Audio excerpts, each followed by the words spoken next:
Hello everybody and welcome to Storm Raids, and today is the start of another reading vlog. Sunday afternoon, posted around 2 o'clock, just got home from church. We had a meeting after church, so it took a little longer to get home. So I haven't done any reading today yet or anything like that. It's been kind of nice. And I thought I'd get on here while I still had my nice shirt on. Instead of just my t-shirt. But yeah, I actually have no clue what I'm going to read this week. I'm still working on The Curious Vanishing of Beatrice Willoughby, which has turned out to be a lot stranger than I thought it was going to be. You know when sometimes you don't really read like the whole premise of a book, you just kind of like, oh, well, I like that cover and it's a mystery and it's middle grade, and you just kind of go for it. And then you find out that it's more fantasy type than you thought it was going to be. Or fairy tale-esque, I guess, because like somebody was talking about how they once knew a wolf who was pretending to be somebody they weren't, and they still had the red cape or something from it or whatever. And so it's like, okay, that's like Little Red Riding Hood, so what in the world have I got myself into? That's kind of how this is. So I have absolutely no idea what's going on. So I'm reading that one. I started another mystery middle grade. The reason I do it, the Beatrice Willoughby one, is because it is on All Hallows Eve, so it fits in just perfect with Hallowtween, even if it's more mystery than spooky. This other one though, it's just a mystery. It's just straight up. It's an e-arc that I had, and the Libby audio came in for it, and there's 4 people waiting on it. And so I'm like, I'm just going to go ahead and get to it and everything. And I wanted to get to it. And that is the Improbable... Oh, I can't remember. Something... Baskerville Hall. Anyway, it's about a young Arthur Conan Doyle. And he is going to be going to this new school, Baskerville Hall. And probably going to solve a mystery there or something. I just barely got into it, so I don't really know a whole lot about what's going on. So I've got that one. And then we're just going to play it by ear, because I don't have a clue what else I'm going to read. I'm getting really antsy to read things that aren't middle grade or on my TBR, or not, you know, things that come out next year that I already have. So I don't know. I'm trying to make it through all of October reading mostly middle grade, but I think I may be starting to venture off, so we'll see how it goes. Hey everybody, it's Tuesday evening. It's almost 5 o'clock, and you can tell because it's getting darker and everything, so I'm gonna just hurry up and do this and everything before it gets too dark. But I finished The Improbable Tales of Baskerville Hall by... shoot, I don't remember the author's name. Anyway, it's right here. You can see it on the photo. I'm sorry, I can't remember. Yeah, I never really paid that much attention. That's bad on me. Anyway, it is, it's, I don't know what you call it. It's not really a retelling. It's not... It's a book that incorporates an actual person. Okay, so it is about Arthur Doyle, who, he did something in the beginning. He's from a poor family. He did something in the beginning to kind of catch the eye of somebody fancy, who in turns invites him to come to the Baskerville Hall to go to school. Arthur is wanting to better himself to help his family and everything, because some things aren't going quite so well, especially with his father, how he is, and he wants to do some better things for his mother and his siblings, but they don't have any money, and so they're like, I don't know how we'd pay for this, but it just so happens that it is paid for. So he's like, okay, he's gonna go. They end up taking an airship, I believe, to Baskerville Hall. and there some strange things happen while he's there.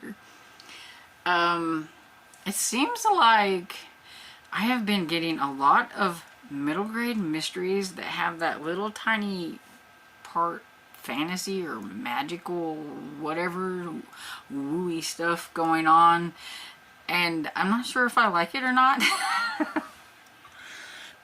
So this one was okay.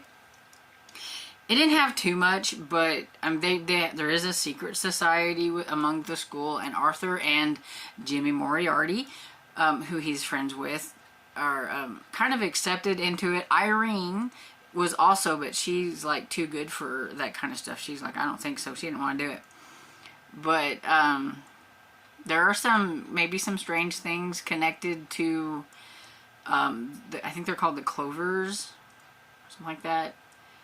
But he kind of overhears some things that makes him think that maybe the secret society is not too good. And also there is a teacher that has like this dragon egg, and something happens with the dragon egg. And I wondered what that weird looking bird thing that you see up on the cover with Arthur up there at the very top. I was like, what is that thing? Because it looks real weird. Well, that is a big part of the story. and yeah, so basically they're trying to figure out what's going on with the Clover. They're wanting some kind of machine, and what do they want with it, and what does it have to do with certain things. And I really don't want to say much, because I think if I say like what they're looking at, that kind of like spoils some things or whatever. So I'm just going to say that it was just kind of an interesting but strange little book. It's the first in a series. I do believe I heard at the beginning, like, the author got permission from the Arthur Conan Doyle, like, estate or whatever to write the story, so that's kind of cool. And it talks about Sir Arthur Conan Doyle at the end, like, you know, kind of like his life and stuff.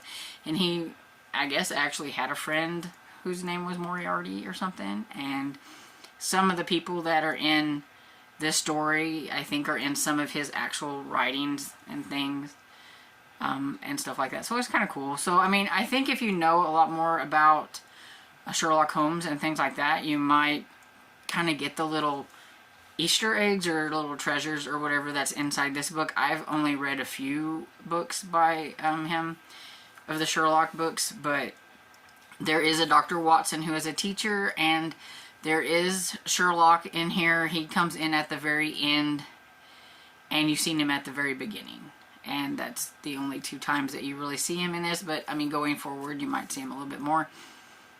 There was a reason why he was absent, and you find all that out like at the end. But so yeah, so it has Watson and Sherlock in it, older. And then you have a young, middle grade age Arthur Doyle. So if you like that kind of thing, you probably enjoy this. I thought it was cute. 3.5, probably rounded up to 4 on Goodreads or something. It was cute. I will, like, you know, visit it again whenever they do another one. I like the characters. I liked Arthur and Jimmy and Irene and Poppy or Poppet, I think was her name, and some of the other ones that were in there too. Of course, there's the Mean Boys and all that kind of stuff that goes along with being at like some kind of fancy boarding school. You know, you always gotta have the bad guys. But yeah, so it was cute. I'm currently working on the Bellwood games, and again, I don't know the author's name. I should look this stuff up before I get on camera. But yeah, so I'm getting into that one. I just started listening to it. I just finished the prologue. All I know is it's based around Halloween and a game that's played out in the woods, and spooky things happen. So we'll see.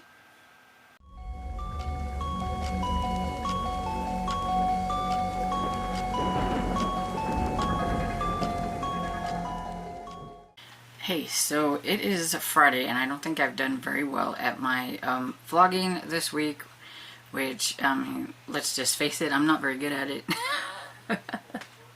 So I do have 2 books to talk to you about, and so the first one is The Bellwood Games by Celia Crampion, I think, or Crampin, something like that.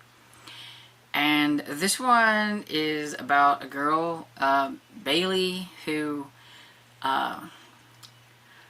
she's kind of like, nobody wants to hang around with her, and there's a reason, but it wasn't really her fault, but somebody thinks that she tattled on something, and so now nobody wants to be friends with her. She has her one friend, I can't remember her name, but she has one friend. Her other friend, he didn't want nothing to do with her, and so she's, you know, just trying to make it through. And where they live, which Fall Hollows, I had to look, there is a game that they play that the 6th graders play, and it is the Bellwood Games. And what you do is, in the woods there is a bell, and the first person to ring the bell wins.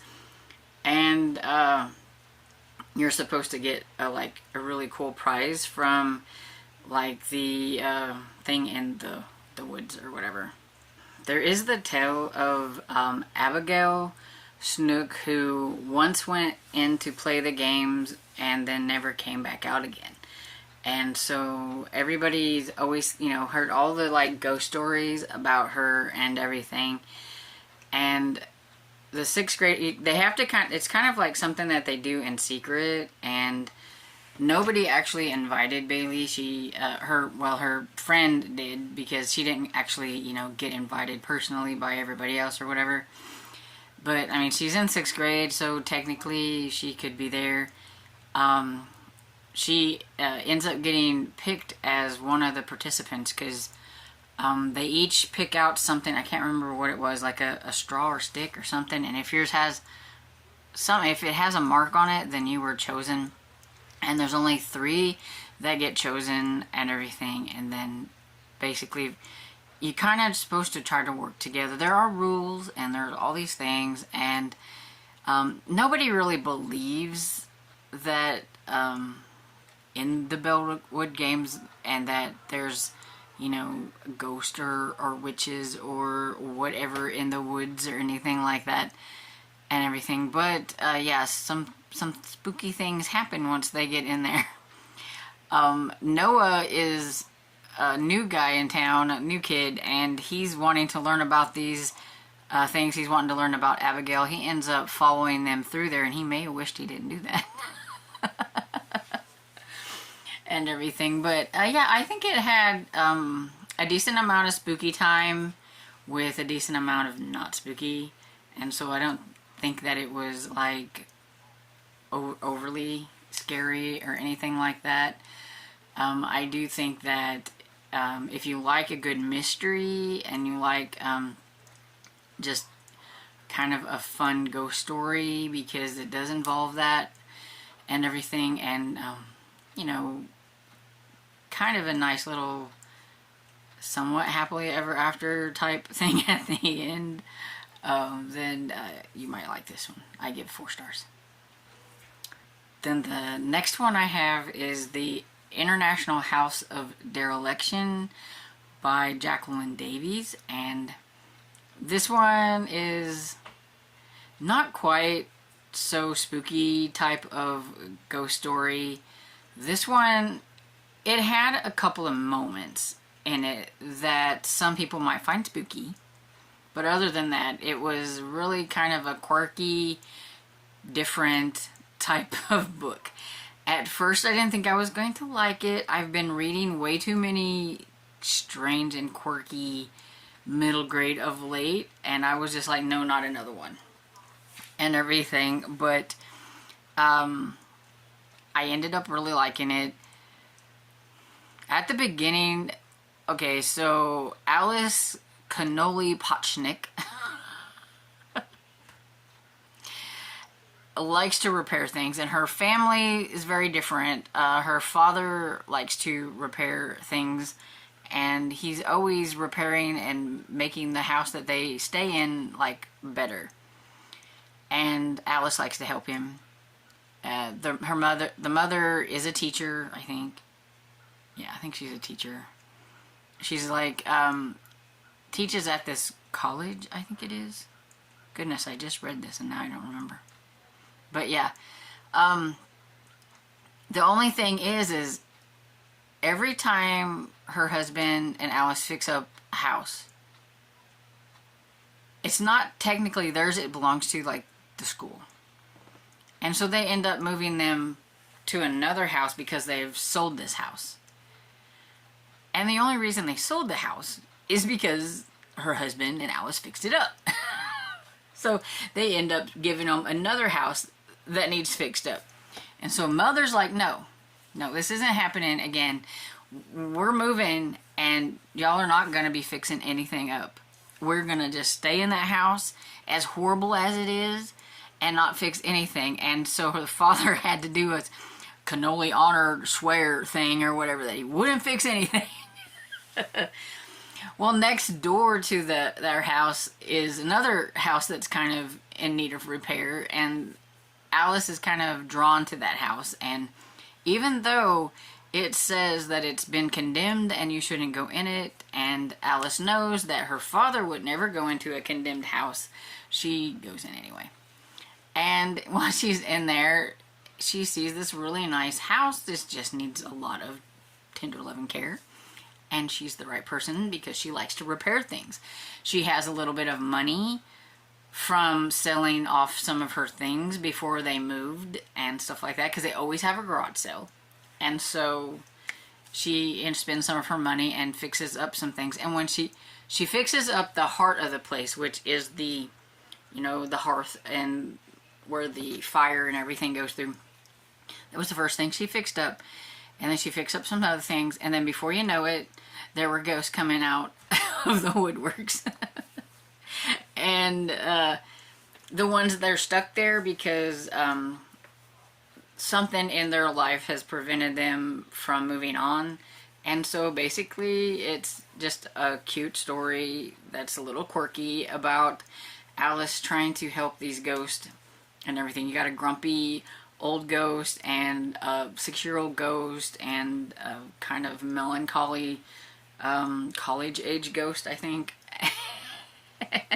Or high school or college age or whatever, and everything. And it was fun, but it was definitely quirky. And after I got past the first part where I thought I wasn't gonna like it, I did enjoy it.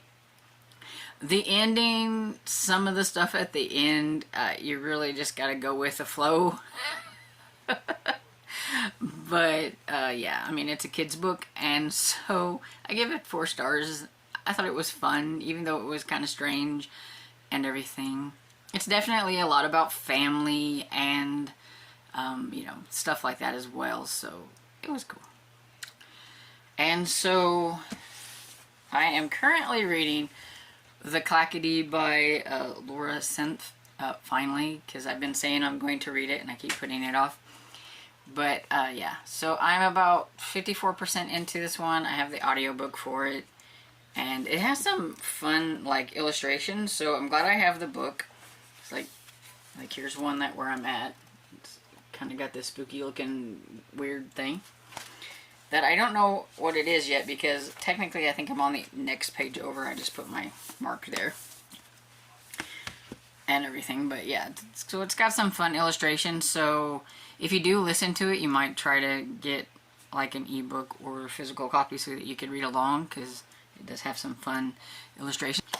Yeah, so that's technically what I'm reading right now as far as middle grade. Oh wait, no, I am also still reading The Curious Vanishing of Beatrice Willoughby, and I don't remember the author's name, but I'm about 50% into it. I'm reading that one with my eyeballs, which takes a little longer and everything, but I'm going to get it done before the month is over. And I think I'm about winding down on my middle grade books for the month, but I think I still have a couple that I would like to try to get to, so we'll see how it goes next go around. If I finish The Clackety, I will come back on tomorrow morning or something and wrap up this reading vlog, but we'll see how it goes. I think I can probably squeeze in another one before I decide to call it quits for the week. We'll see. Hello everybody on this dreary Saturday afternoon. I don't know exactly what time it is, but I finished The Clackety by Laura Senth, and so I'm back on here to talk about my last book before I wrap it up. And so I actually tried this one last year, and I think I got like 8% into it, and I just wasn't really feeling it. And so I never continued on. And then I got this lovely copy of it, and I was like, you know, I need to give it another try. And once I got past the beginning and everything, I really started to enjoy it a lot, and it was a lot of fun. This is a series. I think it's called the Blight Harbor series, and this is about the girl whose name I've already forgot, Evie von Rath. And she lives with her aunt in Blythe Harbor, and there's this really creepy, like, slaughterhouse. I think that's what it is. Yeah, so there's this, like, really creepy slaughterhouse, and they have, like, you know, their own, like, serial killer. They had their name John something Pope. Can't remember exactly. And everything. And so yeah, it's got this spooky like slaughterhouse, and it feels really creepy if you go in there. And her aunt Des goes in there. She followed her in there, and just got this like really creepy feeling. Evie has these panic attacks and stuff, and I think it's because of her house burnt down when she was younger, and she wasn't there, but her parents were supposed to be there, but nobody found like any signs that they were in the house when the fire happened. Everybody pretty much says that they're gone, but Evie thinks that they're somewhere. She just doesn't know where, but she doesn't think they're dead. And then Des just like disappears, her aunt, and she follows the trails to, you know, the slaughterhouse and things, and there's this thing called the Clackety, and it's a creepy thing, and it gives her like this challenge, this thing she's got to do to try to get her aunt and keep her aunt away from the ghost of that Pope guy or whatever. And there's 7 houses, and she has to get through all 7 houses. Her aunt's supposed to be in the 7th house, and she has to, as long as she's in the house, Pope's not supposed to be able to get to her, but once she's in the field, it's fair game. And so yeah, she's got to try to get through that, and she ends up with this little bird like attaching to her, and so it kind of like flutters around. So it's like a tattoo that moves or something, I guess.